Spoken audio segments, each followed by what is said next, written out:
अस्सलाम वालेकुम dear aspirants, I am Sathyan Ali from MK preparation. हमारे पास ओरिजिनल पेपर आ चुका है ईएसटी मेल का, जो आज कंडक्ट हुआ है। हम पेपर को डिटेल में डिस्कस करेंगे और साथ ये भी आपको एंड पे गाइड करेंगे कि ये मेरिट कहां तक जा सकता है, पेपर का डिफिकल्टी लेवल साथ साथ देखते जाएंगे। तो पेपर की डिस्कशन का आगाज करते हैं। सबसे पहले इंग्लिश का पोर्शन है और पहला क्वेश्चन जो है वो सिनोनिम्स एंटोनिम्स वाले पोर्शन से है। Choose the correct antonym of meticulous. तो मेटिकुलस वर्ड का मतलब होता है बहुत केयरफुल होना, तो इसका ऑपोजिट मीनिंग बनेगा केयरलेस होना। तो हमारे पास यहां पे करेक्ट आंसर है ए। सेकंड क्वेश्चन है identify the correct passive voice, यानी कि एक्टिव वॉइस पैसिव वॉइस के पोर्शन से क्वेश्चन है। People speak English all over the world, तो ये बन जाएगा English is spoken all over the world. तो ए हमारे पास करेक्ट आंसर होगा। नेक्स्ट है सिमिलीज एंड मेटाफर्स। यहां पे ये सिमिलीज वर्ड आना है। Similes and metaphors are dash language use mostly in poetry. तो पोएट्री के अंदर ये हमारे पास फिगरेटिव लैंग्वेज के तौर पर यूज होने वाली टर्म्स हैं, सिमिलीज भी और मेटाफर्स भी। नेक्स्ट है वर्ड एम्बेलिश मीन। एम्बेलिश का मतलब होता है डेकोरेटिव होना, तो ये हमारे पास करेक्ट आंसर है, किसी चीज में डिटेल्स को ऐड करना। नेक्स्ट है I warn you is a dash speech. चूंकि यहां पर वार्न करने की बात हो रही है तो ये हमारे पास हो जाएगा डायरेक्टिव स्पीच, यानी कि किसी चीज की डायरेक्शन देना। तो C is correct answer. Transitive verb में भी कन्वर्टेड इनटू, ट्रांजिटिव वर्ब वो होती है जिसे हम पैसिव वॉइस में कन्वर्ट कर सकते हैं क्योंकि इसके पास कोई ना कोई ऑब्जेक्ट होता है।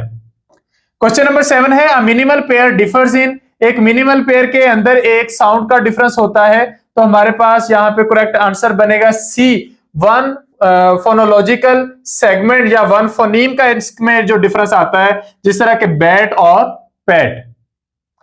नेक्स्ट है चूज द करेक्ट स्पेलिंग। हमने करेक्ट स्पेलिंग पिक करने हैं, तो ACCOMMODATION ये करेक्ट है, इसमें इन सब में मिस्टेक्स हैं। नेक्स्ट है the process of forming went from go is an example of. तो वेंट फ्रॉम गो की जो हमारे पास एग्जाम्पल है, यानी कि आप गो को सेकंड फॉर्म में जब लेकर जाते हैं तो वेंट बनता है, तो ये एग्जाम्पल है सप्लीशन की कि दो फॉर्म ऑफ वर्ब्स हैं जिनकी साउंड्स भी सेम नहीं है, स्पेलिंग्स भी सेम नहीं है, वो एक दूसरे से डिफरेंट है, तो इसे हम सप्लीशन का नाम देते हैं। नेक्स्ट इंग्लिश का लास्ट क्वेश्चन है complete the famous idiom a dash in the ocean. तो ये आएगा a drop in the ocean, यानी कि अगर हम ये कहना चाहें कि कुछ चीज बहुत कम है तो उसके लिए हम ये इडियम यूज करते हैं। यहां पे इंग्लिश का पोर्शन कंप्लीट होता है। नेक्स्ट पाकिस्तान स्टडीज, ये आसान पोर्शन है।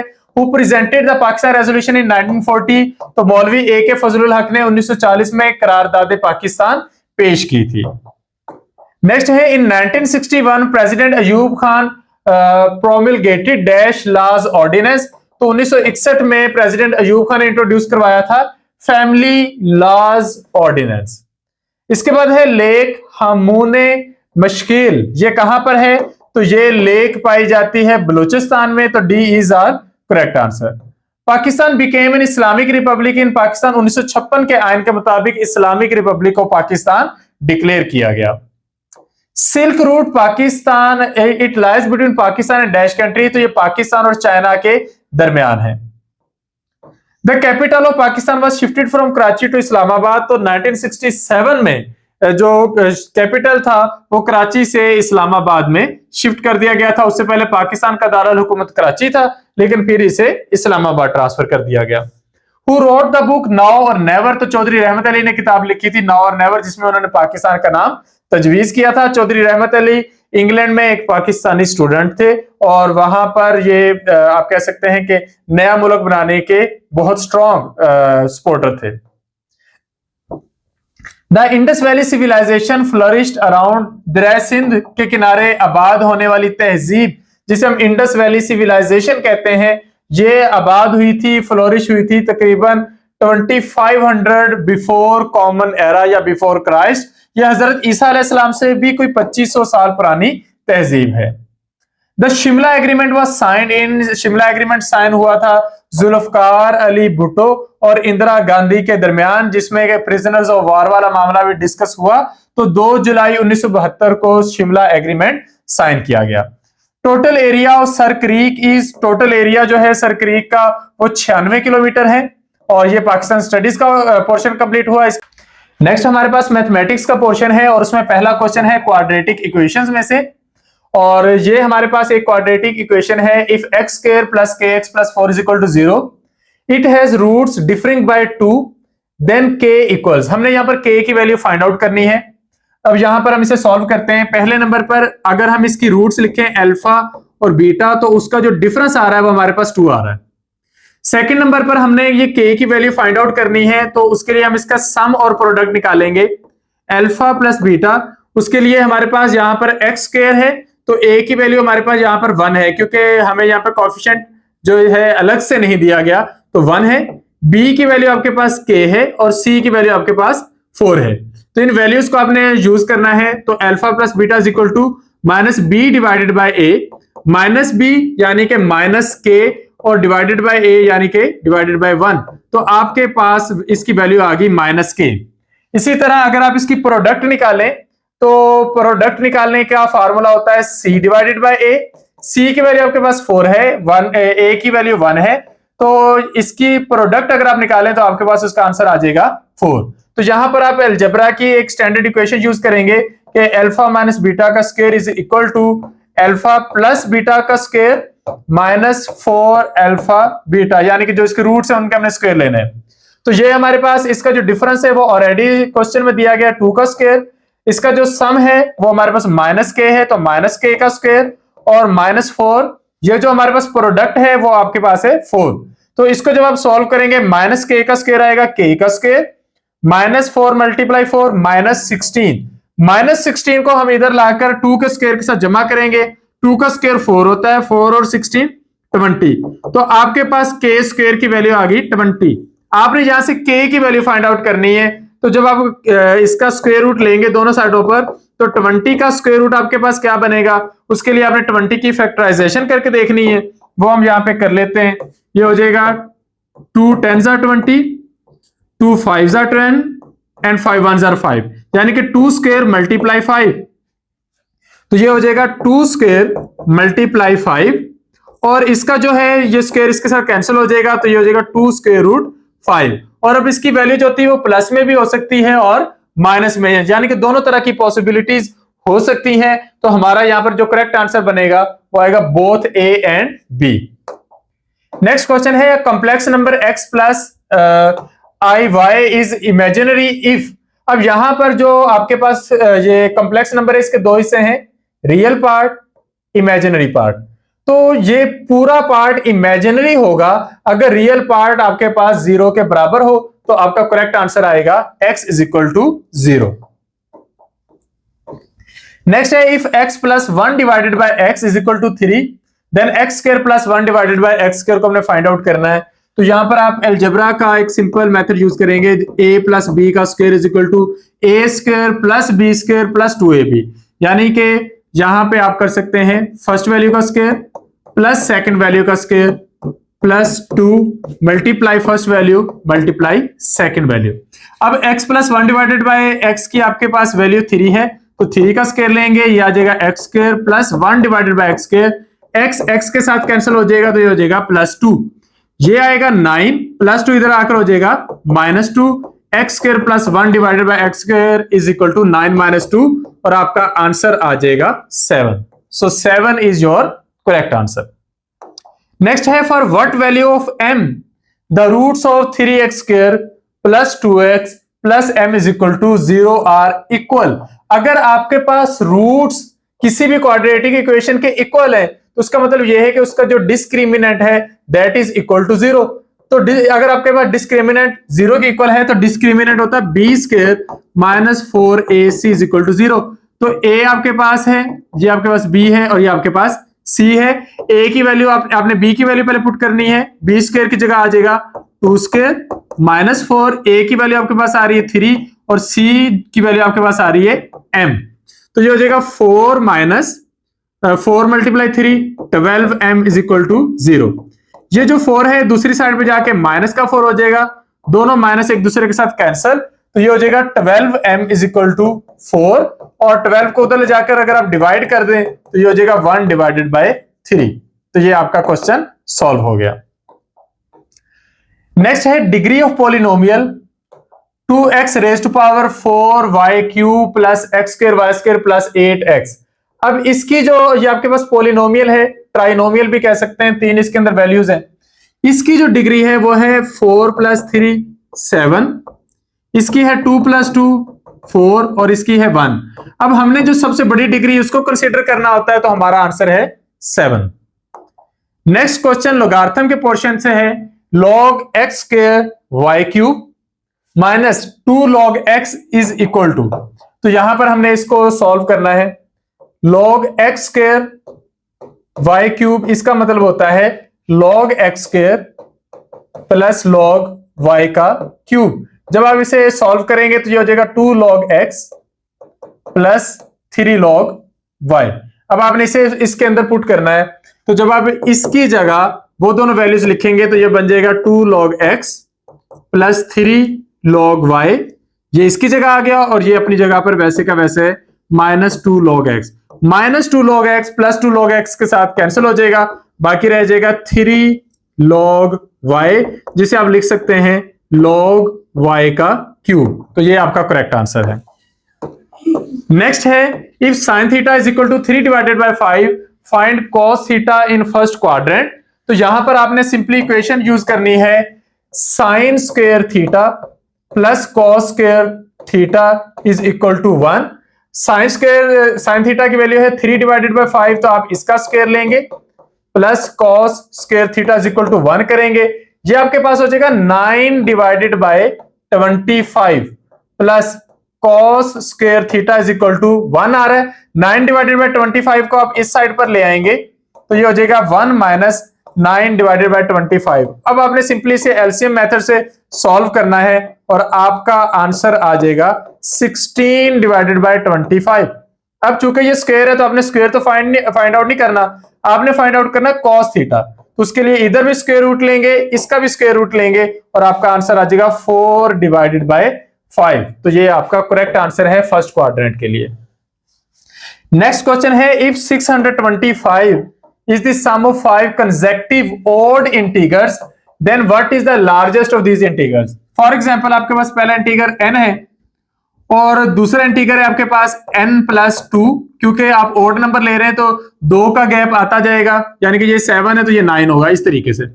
उससे अगला हो जाएगा n+4, उससे अगला हो जाएगा n+6, उससे अगला हो जाएगा n+8। तो ये आपके पास 4 नंबर हो गए, 5 नंबर, ये बराबर है 625 के। अब आप इसको सॉल्व कर लें, ये हो जाएंगे 5n और ये हो जाएगा 2 + 4 6, 6 + 6 12, 12 + 8 20। तो ये इस तरीके से हो जाएगा। 5n मतलब हमने सारे n जमा कर लिए हैं। 5n will be equal to 20 उधर जाकर माइनस हो जाएगा, ये हो जाएगा 605 और जब आप दोनों साइडों पर 5 से डिवाइड करेंगे तो आपका आंसर आ जाएगा n = 121। तो n की वैल्यू यानी कि जो स्मॉलेस्ट इंटीगर है उसकी वैल्यू आपके पास आ जाती है 121 और इसी में से आपने निकालना है largest integer and largest integer is actually n+8। So n+8 is equal to 121 + 8 और आपका आंसर आ जाएगा 129। तो ये आपका करेक्ट आंसर होगा। नेक्स्ट क्वेश्चन है roots of x² - 5x + 6 is equal to 0। तो आप इसकी फैक्टराइजेशन करें, फैक्टराइजेशन करेंगे तो ये हो जाएगा x² - 3x - 2x + 6 is equal to 0। अब इसे आप इस तरीके से सॉल्व करते जाएंगे और ये हो जाएगा x - 3 × x - 2 is equal to 0। यानी कि या तो x - 3 इज इक्वल टू 0 है या x - 2 इज इक्वल टू 0 है। तो अगर x - 3 इज इक्वल टू 0 है तो x की वैल्यू 3 आएगी और अगर ये है तो x की वैल्यू 2 आएगी। तो हमारे पास दो पॉसिबल इसके सॉल्यूशंस हैं, 2 और 3। नेक्स्ट क्वेश्चन है विच वन इज पॉलिनोमियल। तो पॉलिनोमियल वो होता है जिसमें काफी एक से ज्यादा वैल्यूज हों और हमारे पास कहीं पर भी जो एक्सपोनेंट है वो माइनस में नहीं होगा। तो अगर आप इसे सॉल्व करें तो ये 1 डिवाइडेड बाय x है जो असल में x की पावर -1 कंसीडर होगा। तो ये आपके पास फ्रैक्शन में आ गया है डिनोमिनेटर में, तो ये पॉलिनोमियल नहीं है। 3x² - 4x², तो यह हो जाएगा -x²। तो यहां पर भी ये हमारे पास माइनस एक्स मल्टीप्लाई एक्स, ये भी माइनस एक्स स्क्वायर, तो ये आपके पास हो जाएगा, दोनों को अगर आप सॉल्व करेंगे तो ये आपके पास हो जाएगा माइनस 2x स्क्वायर। तो ये आपके पास पॉलिनोमियल ही नहीं रहेगा, ये जो है ये आपके पास हो जाएगा 2x स्क्वायर माइनस 3x, ये बाइनोमियल है और बाइनोमियल पॉलिनोमियल्स में आ सकते हैं। ये आपके पास है 3x divided by 2x, again denominator में आ गया, तो ये भी आपके पास पॉलिनोमियल नहीं है, तो आपका करेक्ट आंसर बनेगा सी। तो ये हमारे पास मैथ का पोर्शन कंप्लीट हो गया। इसके बाद आता है पेडागोजी का portion. Direct method is teaching of English in, direct method में हम इंग्लिश पढ़ाते हैं उसकी ओरिजिनल फॉर्म में, यानी कि नेटिव लैंग्वेज को यूज किए बगैर। सो इंग्लिश टू इंग्लिश हमारा करेक्ट आंसर बनेगा। ECA stands for extra curricular activities, तो ए हमारा करेक्ट आंसर होगा। नेक्स्ट ब्लूम्स टैक्सोनॉमी में से क्वेश्चन है, Bloom's psychomotor domain deals with, तो ब्लूम की जो साइकोमोटर डोमेन होती है वो डील करती है मोटर स्किल्स के साथ। एजुकेशन प्रोसेस विदाउट ट्रेनिंग, अगर एजुकेशन प्रोसेस में ट्रेनिंग नहीं होगी तो ये प्रोसेस हमारे पास हो जाएगा इनइफेक्टिव, इसका उतना फायदा नहीं होगा। नेक्स्ट है सिगमंड फ्राइड। सिगमंड फ्राइड एक ऑस्ट्रियन न्यूरोलॉजिस्ट था, तो हम इसे ऑप्शंस में अगर ढूंढें तो ऑप्शंस के अकॉर्डिंग हमारा करेक्ट आंसर जो बनेगा वो साइकोलॉजिस्ट बनेगा। नेक्स्ट है स्टिमुलस रिस्पॉन्स के बाद क्या आता है। सबसे पहले एक स्टिमुलस होता है, any change in your surrounding is your stimulus, उसके अकॉर्डिंग कोई ऑर्गेनिज्म रिस्पॉन्ड करता है और रिस्पॉन्स के बाद क्या आता है, रिस्पॉन्स के बाद आता है उसका फीडबैक यानी कि रीइंफोर्समेंट। टीम टीचिंग के लिए क्या चीज चाहिए, कोऑर्डिनेशन चाहिए, so C is correct answer. A student learns best when they are, एक स्टूडेंट सबसे बेहतर कब सीखता है, पहला ऑप्शन है in a highly stressful environment, wrong. Encourage to explore and think critically, ये बेहतर है। Given one way to solve problem, नहीं मल्टीपल वेज होने चाहिए। फोर्स टू कंपीट, ये भी गलत है, तो बी हमारे पास हमारा करेक्ट आंसर है। The concept of zone of proximal development was introduced by, zone of proximal development का कॉन्सेप्ट एक रशियन साइकोलॉजिस्ट ने इंट्रोड्यूस करवाया था जिनका नाम है लेव विगोट्स्की, तो ए हमारा करेक्ट आंसर है। नेक्स्ट है guiding and counselling in education are, ये हमारे पास दोनों कॉन्सेप्ट सेम नहीं है, डिफरेंट भी नहीं है, हम इन्हें कह सकते हैं रिलेटेड कह सकते हैं, लेकिन रिलेटेड ऑप्शंस में नहीं है, तो हम इसे डिफरेंट ही कंसीडर कर लेंगे कि they are different but related, so ये हमारा करेक्ट आंसर हो जाएगा। नेक्स्ट साइंस का पोर्शन है। पहला क्वेश्चन है the total number of ATP used during glycolysis. Glycolysis के प्रोसेस में ग्लूकोज का मॉलिक्यूल टूटता है और पायरोवेट के 2 मॉलिक्यूल बनाता है। इस प्रोसेस में 4 एटीपीज जो है वो प्रोड्यूस होते हैं और 2 एटीपीज कंज्यूम होते हैं। तो हमारा क्वेश्चन चूंकि कंजम्पशन से रेलेवेंट है, यूज के बारे में है, तो करेक्ट आंसर होगा 2। नेक्स्ट है हर्पेटोलॉजी। हर्पेटोलॉजी है it is a study of reptiles and amphibians. Next question है ट्रीलेस रीजन, ऐसा रीजन जहां पर दरख्त ना हो और वो या तो हाई अल्टीट्यूड पे हो या हाई लैटिट्यूड पे, यानी कि या तो वो सी लेवल से बहुत ऊंचा हो या लैटिट्यूड पे, मतलब वो नॉर्थ पोल के बहुत करीब जो रीजन्स हैं वो हमारे पास ट्रीलेस रीजन्स हैं और उनके लिए हम टर्म यूज करते हैं टंड्रा, तो ये हमारे पास बहुत फेमस बायोम्स हैं। The increase in number of leukocytes beyond normal indicates, तो व्हाइट ब्लड सेल्स अगर बहुत ज्यादा बढ़ जाएं तो इसका मतलब यह है कि आपकी बॉडी जो है वो किसी इंफेक्शन को रिस्पॉन्ड कर रही है, तो यहां पर आपका जो करेक्ट आंसर बनेगा वो बी बनेगा।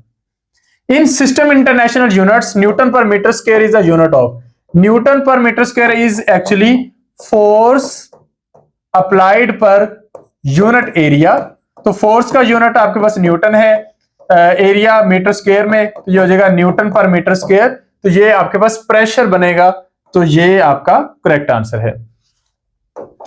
Thickness of earth core is approximately, अगर हम जमीन की जो 3 लेयर्स हैं क्रस्ट, मेंटल और कोर, क्रस्ट तो बहुत कम है, उसके मुकाबले में मेंटल जो है वो काफी ज्यादा है, 2900 किलोमीटर है। हमें यहाँ पे कोर का पूछा गया है और कोर कुल मिला के 3400 किलोमीटर बनती है, तो यहां पर वो ऑप्शंस में नहीं है। 2200 किलोमीटर की एक हमारे पास रेंज है और 1200 किलोमीटर की दूसरी है, तो कुल मिला के 3400 किलोमीटर बनती है। तो यहां पर भी कोई भी ऑप्शन जो है वो करेक्ट, एग्जैक्टली करेक्ट नहीं है। Acromegaly is caused by, acromegaly ये होता है कि अगर आपकी बॉडी जरूरत से ज्यादा ग्रो कर रही है और हाथ पे बहुत बड़े हो गए या आपके चेहरे की हड्डियां ज्यादा फैल रही हैं तो उसे एक्रोमेगली कहते हैं। ये तब होता है जब आपके अंदर ग्रोथ हार्मोन ज्यादा बन के आता है, और ग्रोथ हार्मोन बनता है from anterior lobe of pituitary gland. तो पिट्यूटरी ग्लैंड भी ऑप्शन है, एंटीरियर पिट्यूटरी भी है, ये ज्यादा प्रीसाइज हो जाएगा, तो ये आपका करेक्ट आंसर होगा। नेक्स्ट है हमारे पास how many types of bonds are there. अच्छा, अब ये जो क्वेश्चन है, ये क्वेश्चन कई तरीके से एक्सप्लेन हो सकता है, लेकिन उन्होंने इसको क्लियर किया है depending on the tendency of an atom to lose और गेन और शेयर इलेक्ट्रॉन। देखें, इलेक्ट्रॉन का लूज और गेन की अगर आप बात करें तो वो आयनिक बॉन्ड होगा, और अगर शेयर करने की बात करें वो आपके पास कोवलेंट बॉन्ड होगा। तो करेक्ट आंसर तो ये आपके पास 2 बनना चाहिए, लेकिन अगर आप उसमें मेटेलिक लैटिस को कंसीडर कर लें तो ये आपका आंसर 3 हो जाएगा। तो ज्यादा प्रिसाइज आंसर जो ज्यादातर बुक्स में होता है वो 2 का कंसीडर किया जाएगा। Which of the following is a trace element. Trace element वो होते हैं जिनकी आपको जरूरत कम है और आपकी बॉडी को कम मिकदार में चाहिए। तो आपकी बॉडी को ऑक्सीजन, आयरन, हाइड्रोजन, कार्बन में से आयरन कंपैरेटिवली कम मिकदार में चाहिए, तो इसको हम ट्रेस एलिमेंट का नाम देंगे। नेक्स्ट क्वेश्चन है the value of gravitational constant was first determined by. तो हेनरी कैवेंडिश ने 1798 में ग्रेविटेशनल कांस्टेंट की वैल्यू जो थी वो इंट्रोड्यूस करवाई थी या डिटरमाइन की थी। और इसी के साथ ये 50 एमसीक्यूज कंप्लीट हो जाते हैं। अब आते हैं हम इसके पॉसिबल मेरिट की तरफ। अगर देखें इस पेपर में तो एक से एक या 2 क्वेश्चन जो है वो जनरल साइंस में टफ हैं। मैथमेटिक्स का जो पोर्शन है वो इस दफा काफी टफ दिया गया है, यानी कि स्टैटिस्टिक्स को टच नहीं किया गया, प्रोबेबिलिटी को टच नहीं किया गया, प्रॉफिट गेन और लॉस वाले क्वेश्चन नहीं किए गए, सिंपल और कंपाउंड इंटरेस्ट के क्वेश्चंस नहीं है, नंबर थ्योरी के क्वेश्चंस नहीं है, सेट्स के क्वेश्चंस नहीं है। सारे का सारा जो मैथ का पोर्शन है वो 2 टॉपिक्स को, यानी कि आपके अलजेब्रा वाले पोर्शन को और किसी हद तक ट्रिग्नोमेट्री को टारगेट करके यानी कि एक ही हिस्से में से सारा पेपर बना दिया गया है। तो जिन कैंडिडेट्स का, बल्कि जहां तक मैं समझता हूं मैक्सिमम कैंडिडेट्स का जो अलजेब्रा का पोर्शन होता है वो वीक होता है, तो mathematics will be deciding factor this time. तो जो मेरिट होगा वो मैथ की वजह से लो आएगा और ये 70+ पे मेरिट रुक जाएगा। इंग्लिश आसान है, पेडागोजी बहुत आसान है, पाकिस्तान स्टडीज जो है वो 80% इजी है, और उसके अलावा आपके पास जो है जनरल साइंस के बाद ये पेडागोजी का पोर्शन भी है, जो है जनरल साइंस का पोर्शन, इंग्लिश का पोर्शन, ये सारे आसान है। तो मैथमेटिक्स एक पोर्शन था जिसने टफ टाइम देना था, तो 70+ पर ये जो मेरिट है ये रुकेगा, यानी कि बहुत सारे कैंडिडेट्स होंगे जिनके मार्क्स फ्लक्चुएट करेंगे 70 और 80 के दरमियान। तो अगर आपका इसके दरमियान मेरिट है तो आपको पुरुमीद रहना चाहिए। Thank you, Allah Hafiz.